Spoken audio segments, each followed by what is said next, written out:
Hello, everybody. Happy marvelous Monday. I hope that you are well.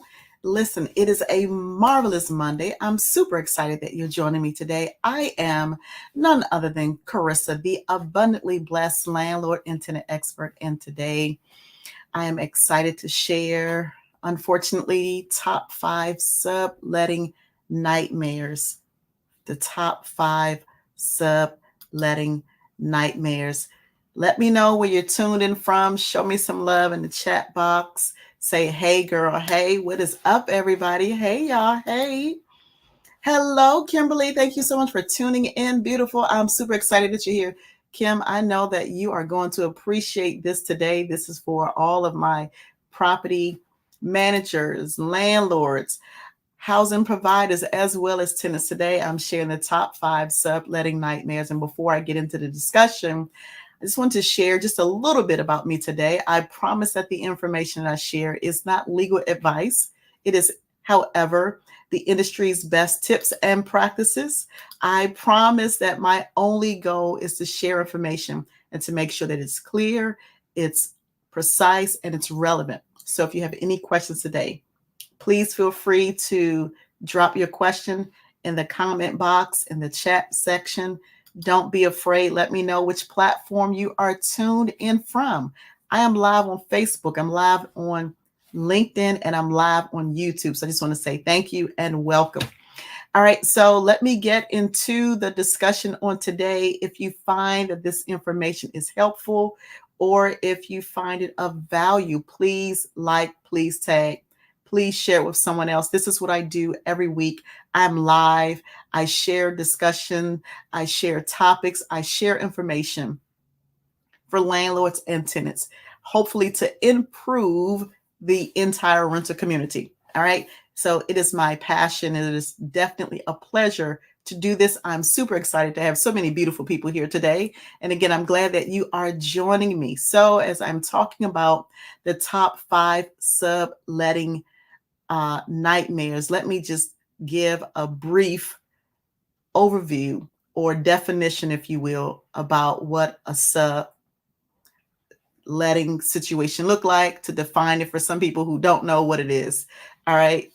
Because I don't want to assume that everybody is aware of this subject matter and what I'm sharing today. And so when a tenant sublets, or if you sublease, that means you are renting out something that you are renting from someone else without the original party being aware or giving consent. All right. And so for instance, let's say, for instance, a tenant rents a house, an apartment, or a condo. Maybe they're in college. They're moving out and they allow someone else to come in and take over the lease. Well, that is a sublet. All right. So they are subleasing that property out. And so today I'm sharing the top five nightmares. This is applicable for landlords, is definitely applicable for tenants. So the first thing that I want to do is out the gate, just say that there are a lot of legal and contractual type of risk when tenants sublease the rental property. So number one with this matter is that when tenants sublease these properties to others, there are financial risks. All right. I want to go there first because with the financial risk, and I know that people do it all the time. They may rent to somebody that they know. They may rent to their girlfriend, their boyfriend, relatives, or whatever. When it comes to the financial responsibility, sometimes tenants they're not aware that there could be some sort of fallout, right, between them and whoever they're renting to. Let's say, for instance, that person don't pay whatever the rent is. And I know a young lady who I'm not even sure what made. Anyway, so let me just share the story. So this young lady, I know a young lady who she was subletting a unit. And not only that, but she had other units that she was supposed to be responsible for overseeing, and she was charging people for it, and nobody knew that she was doing it. So she was charging these people to live in this property. She was charging them extra money she was not paying the bill. So when it came down time to either pay or be evicted, the landlord served notice to allegedly the original tenant. Well, she wasn't there. So the tenants, they thought that she was the landlord. Well, in fact, she was not. They were served with an eviction notice. And all along, they had been paying this young lady their rent each month. And so there are financial risks involved. But see, here's the thing. Sometimes when tenants are subletting, they don't know that the person that they're leasing to is actually going to pay the money. Well, at the end of the day, money is still owed to the landlord. And so that is a risk. And so the nightmare with that, with the financial aspect of it, is the people who were subletting, they ended up having to leave their place because they were relying on the original tenant to be truthful, to be honest, and to be upfront. And it just did not work in their favor. So not only were they evicted, but the young lady, it was on that young lady's record. So she had an eviction. And so there are financial risks involved when you are subletting. You don't know whether or not the person you're renting to, if you're the tenant, right? If you're renting the property, you don't know that the person you're renting to is actually going to pay the rent on time, right? And if they don't, then you'll get the eviction. It's going to mess up your name. All right. And so also when it comes to the legal and the contractual risk, landlords can also evict. Landlords can evict you if they find out that you're renting to someone else. Because here's the thing. Landlords, when they sign that lease agreement with you, they're signing the lease, understanding that your character, your behavior, right, based off of what they see, based off of the background check that they've conducted on you, that you're the best fit for that property. And so if they find out that somebody else is renting a property, and let's just say that a situation comes up. I had a situation, true story. I had a situation that happened just earlier today. I had a young lady, she contacted me. And so she said, Carissa, yeah, I'm moving. I was happy for her. I said, congratulations on you moving. And she says, oh, well, I'm going away to college. I said, oh, well, that's good. Happy for you, right? So then she said, well, I'm moving all of my things out and I'm getting new stuff moved in.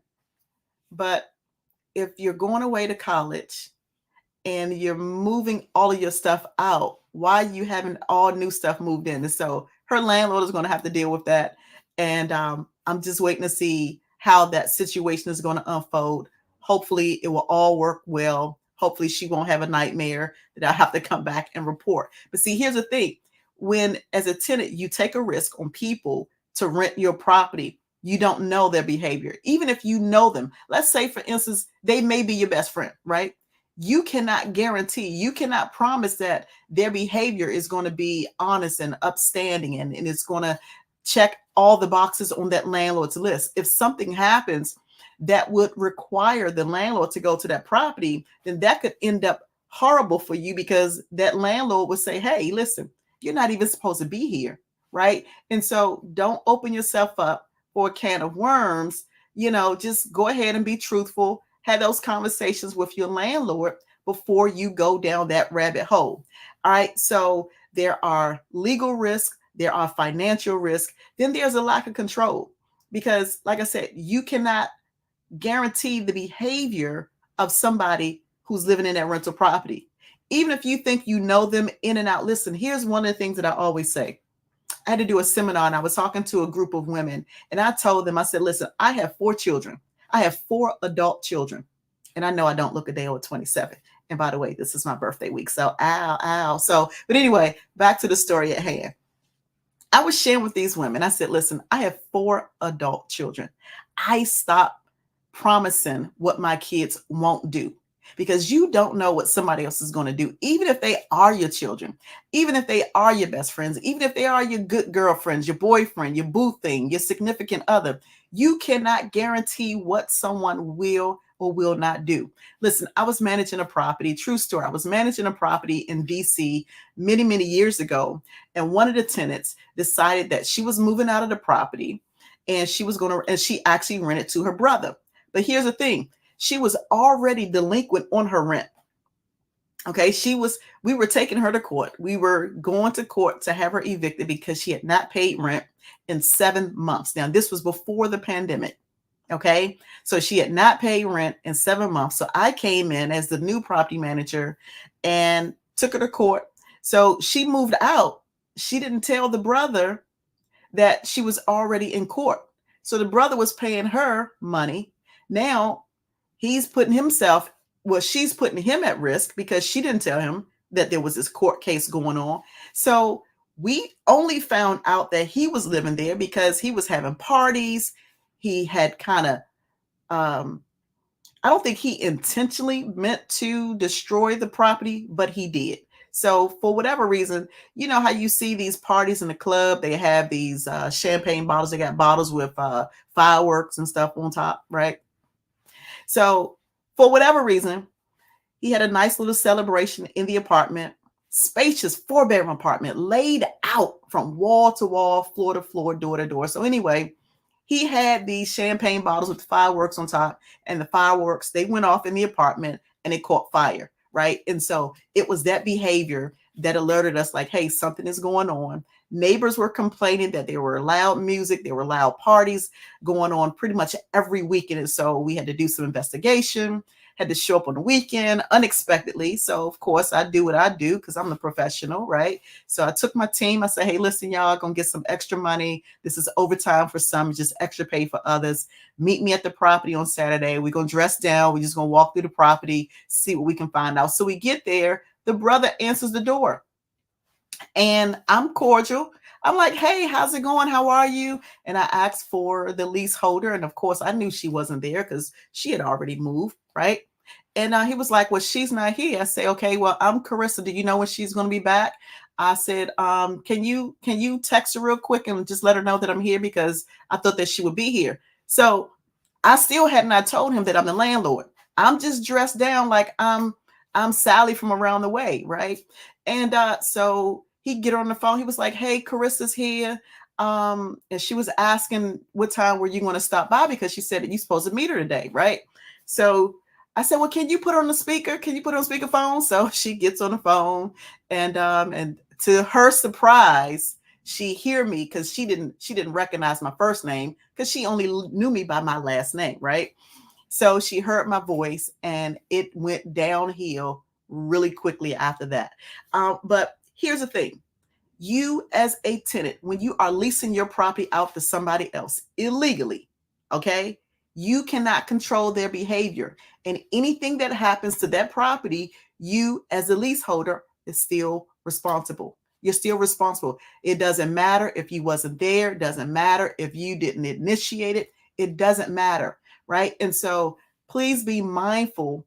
And I know that sometimes people will do things for a quick buck. I get it. Hard times come and people need to make a quick dollar. People will do anything to make money, right? And so sometimes tenants, they'll get into these properties. Sometimes they may rent.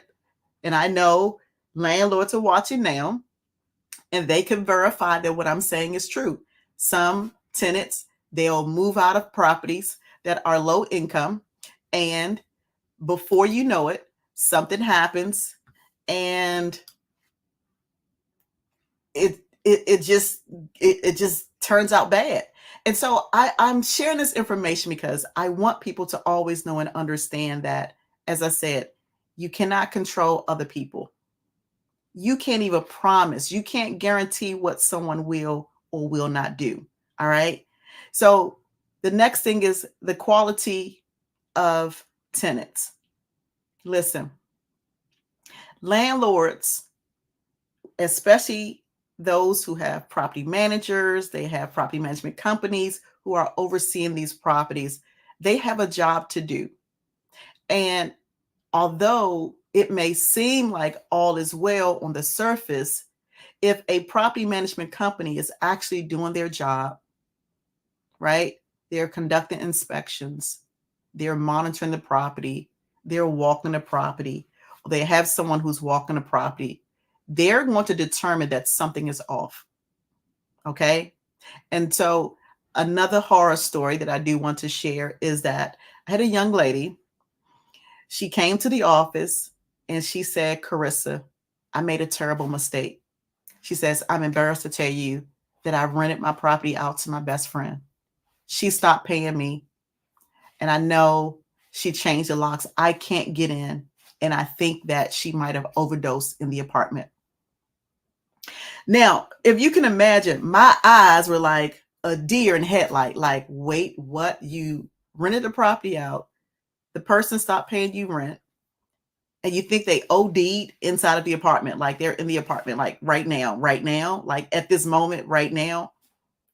Right. So just some nightmares, just some horror stories. Now the list goes on, but listen, you cannot, again, control what people do. You don't know the quality of that individual that's going to rent that property from you if you're subletting. Okay. And then another thing is that oftentimes there are communication challenges. So let's say, for instance, the landlord is trying to get in to make repairs. They're trying to get in to conduct maintenance inspections, right? They can't reach the person that is subleasing that unit. And so now they have to go in. And of course, because any communication that goes out to the original tenant, maybe those letters have gone out by way of email, right?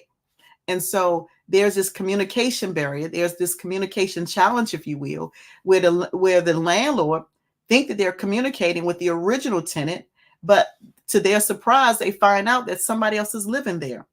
And that person don't allow them in to make the maintenance repair. They don't allow them in to conduct inspections. And so now a notice is served because that's a violation of the lease. And here you go.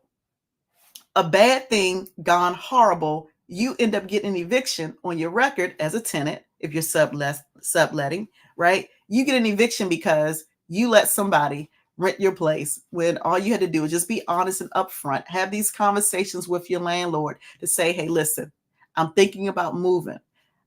Are there any options, or what are your thoughts, or how can I allow my sister, my friend to rent my property?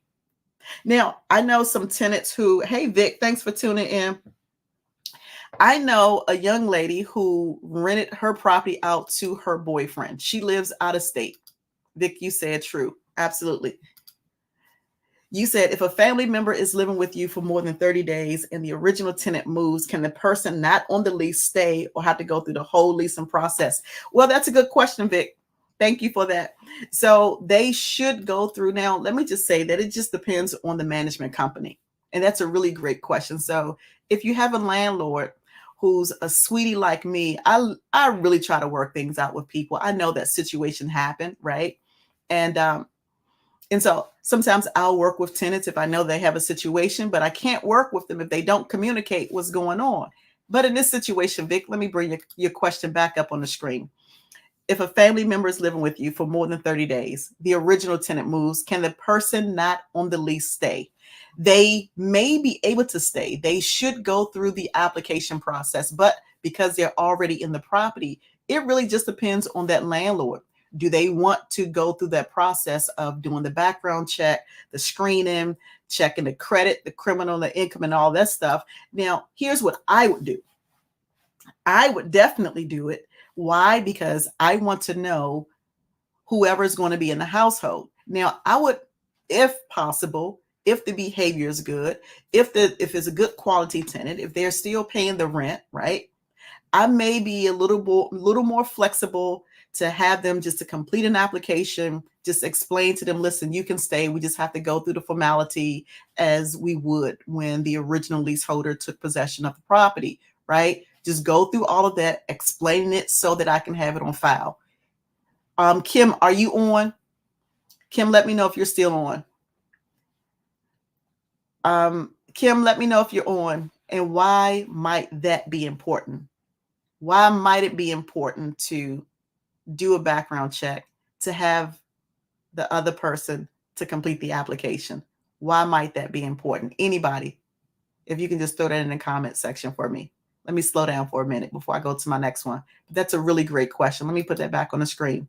So anybody, Kim, Vic, why might that be important to have that person to complete an application and to do a background check?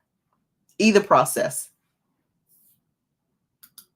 I'm just curious on your feedback on this one here. But now let me just tell you that in my profession and in my tenure of being in this industry for almost 30 years, I like to be super thorough as possible, right? But now, Vic, I'm asking you this question. I'm asking a question before I answer your question, right? Why might it be important to have that person complete an application or to have them to go through the background check process? Because again, ultimately, it just depends on that landlord. Some people may, some people may not. I think Kim might have hopped off. So, but I would definitely do the application. I would have them to complete an application. Now, I can't force them to do it. But see, that's the thing. You can ask. You can have a conversation, and maybe they will, maybe they won't. Maybe they won't. All right, Vic, you said it's important because you don't know who they are. Absolutely. Absolutely. That is why I would do the application. Because here's the thing, if something happens, and I strongly live on the foundation, believe wholeheartedly this philosophy that if you treat it like a business, it's going to pay you like a business. If you treat it like a hobby, it's going to pay you like a hobby. And so if you have someone who is living in the property, I would try to work with them. If they're quality people, work with them, have them to complete an application. They may not consent to the background check and you can't force them to do so. But in the event that I do have to take them to court, at least I know who's in the property. So I want to gather as much information as humanly possible about who's in the unit. Now, I believe in catching bees with honey than vinegar, right? So I'm always nice because a soft word will always keep away a wrath, right? I just believe in a soft approach. Now, sometimes that doesn't always work, and I get it. You can be nice, you can be sweet, you can be kind, you can be super professional. You can treat your business like a business and not wear your feelings on your sleeve, and people will still, sometimes they can still be rude and disrespectful and cuss you out and not appreciate the good that you're trying to do. I hear that a lot from really good landlords who's trying to do the right thing. Oh, I see you, Kim. Thank you. Thank you. Right. And so there's some good landlords that are trying to do the right thing, and yet they're still disrespected. And sometimes, that's just life. Unfortunately, it is what it is. It's kind of like taking a gamble. You can have 6 in one hand and half a dozen on the other. You don't really know the behavior of people. You don't know how people are going to respond. And sometimes when people feel like they're backed in a corner, right, just kind of like a cat backed up in the alley, they're going to come out scratching and fighting and screaming and yelling and all sorts of things. And so that's a good question, Vic. Thank you so much for that. But yeah, I would definitely, even if it is a family member, let me go back to that. Even if it is a family member, I would still want to find out who they are, have a conversation with the original leaseholder, because sometimes people move on. Sometimes people die, right? I've had that to happen. The tenant died and their loved ones moved in, right? So have a conversation. Where is the original leaseholder? Can I speak to them? Listen, I had a young lady who got locked up. She was out of her apartment. The boyfriend came in, took over. We only knew that he took over because he was smoking a cigarette or something. He was smoking something. He left out of the apartment. I think it was a cigarette. This was some years ago. And the apartment caught on fire. The whole apartment went up in flames. The entire apartment, from the bedroom all the way to the front door, just went up in flames.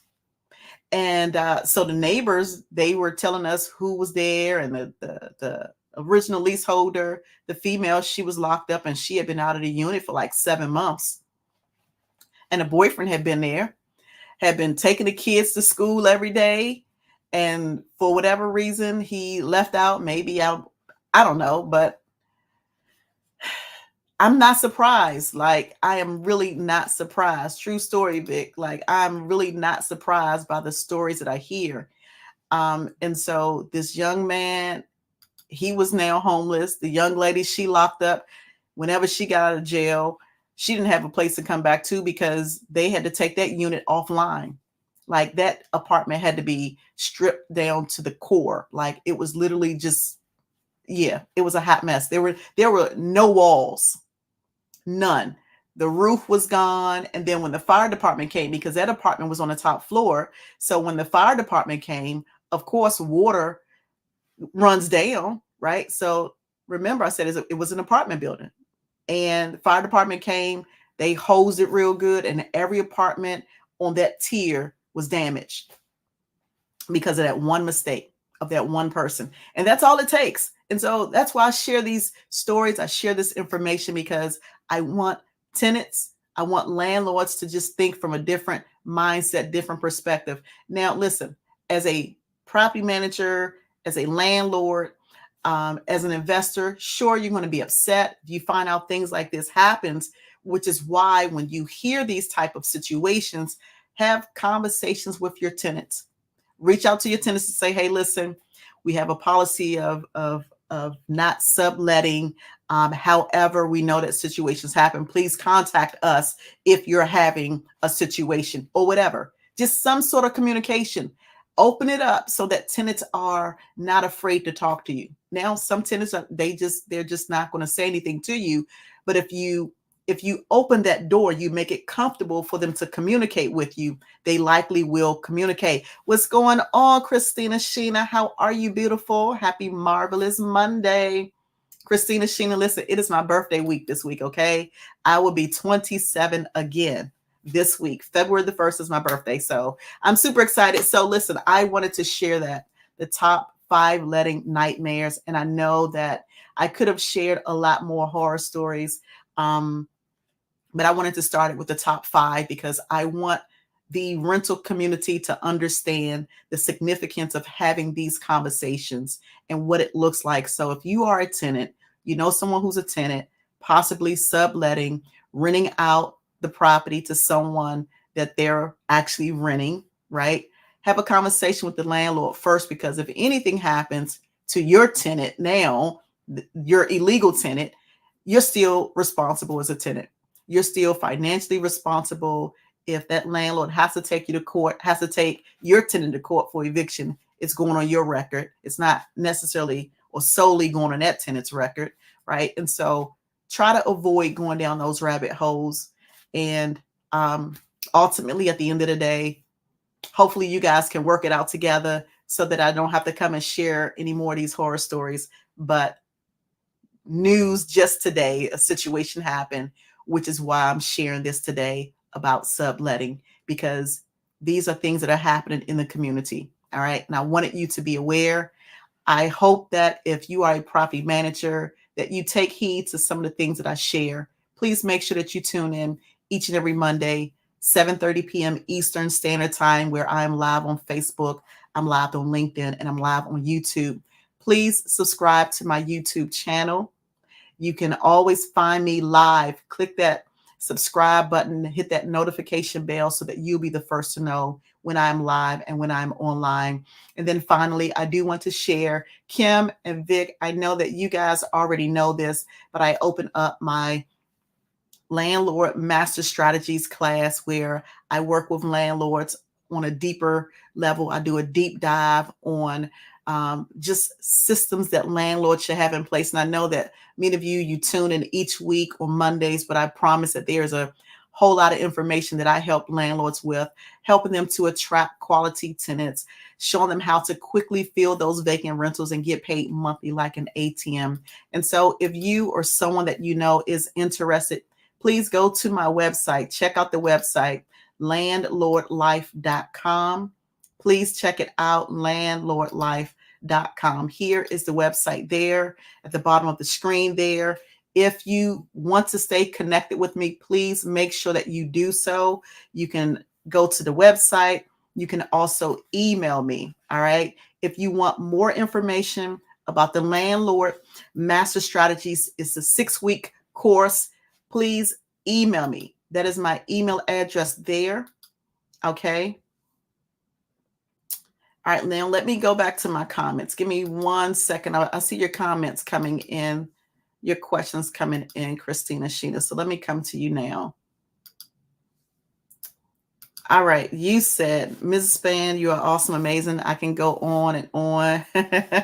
What would I do without you? Thank you so much. I appreciate that. What's going on, Lynette? Happy Marvelous Monday, beautiful. You're loving the hat. Thank you, beautiful. Thank you, thank you, thank you. Listen, I love the winter, honey. I love boots. I love hats. February is my month. February the 1st is my birthday, Lynette. So, I'm turning 27 again. I think that if I had my way, I'd take Vic with me to get a new motorcycle, but that's neither here nor there. All right. So listen, guys, my time is up. I thank you for yours. Listen, again, this is what I do each and every Monday, 7:30 p.m. Eastern Standard Time, Facebook, LinkedIn, and YouTube. Hey, Vic, listen. Don't do that to me, Vic. That's right. Absolutely. Vic, I forgot to tell you that Lynette, she also rides. We used to ride our motorcycles together many, many years ago when I was in the motorcycle community. So listen, please share this information. Sharing is caring. Please continue to show up each and every Monday, 7:30 p.m. Eastern Standard Time. Lynette, Vic is a hater. He said 27 again. Yes, I'm turning 27 again on February the 1st. So please keep that in mind. Please govern yourselves accordingly. Feel free to send a cash app. Show your girl some love. You can inbox me, post it on my Facebook page, post it on my LinkedIn page, post it on Instagram, email me. I look forward to seeing you all next Monday right here on this platform, whether you're watching on Facebook, LinkedIn, or YouTube. And again, for those of you all who are landlords, you want information, you need some help attracting quality tenants, you want to quickly fill those vacant rentals, and you want to get paid monthly like an ATM. Listen, I'm here to help you with it, helping you to get through those issues that you're having, helping you to screen and get quality tenants. Vic, you're such a hater. Listen, but I'm here for it. Lynette, that's right. We're finally legal. Absolutely. All right, guys, my time is up, and I thank you for yours. I'll see you all next week right here, 7:30 p.m. Eastern Standard Time. Bye for now.